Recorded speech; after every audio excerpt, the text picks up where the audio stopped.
Okay, we got another problem right here we're going to solve. It's very similar to the last one, but it's just a little bit different. In this situation, remember in the last problem where the y is already in y equals mx plus b form? Well, this one it's not. So remember, let's just go back there. Step 1 is to get the equation y equals mx plus b form. So let's do that.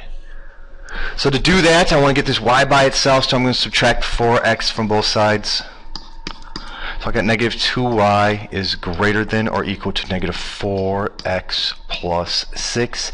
And lastly, I'm going to divide by negative 2. Each of these terms I'm going to divide by negative 2. It's only fair, right, everyone? You got to divide by the same thing everywhere. So I got y is something, negative 4 divided by negative 2, that's 2x. 6 divided by negative 2 is minus 3.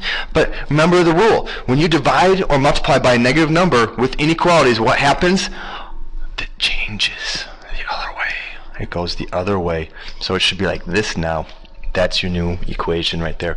Y is less than or equal to 2x minus 3. Because it's equal to, we know when we graph this, it's going to be a solid line because it's equal right here. So let's start graphing this equation.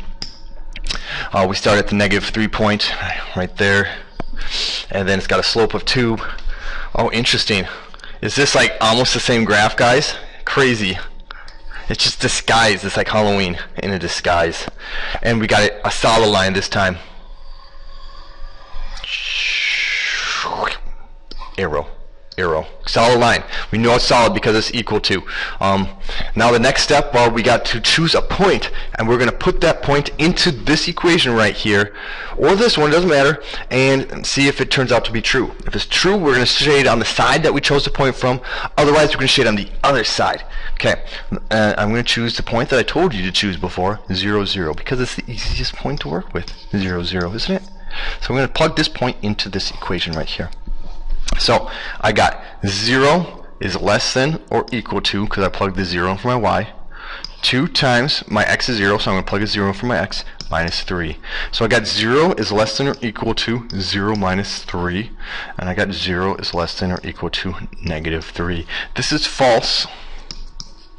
So again, I'd shade on not the side where I chose to point, on the other side. Right over here. So the only difference in this situation is now I have a solid line because it was less than or equal to. And my first step I had to actually solve. But that's okay to have this.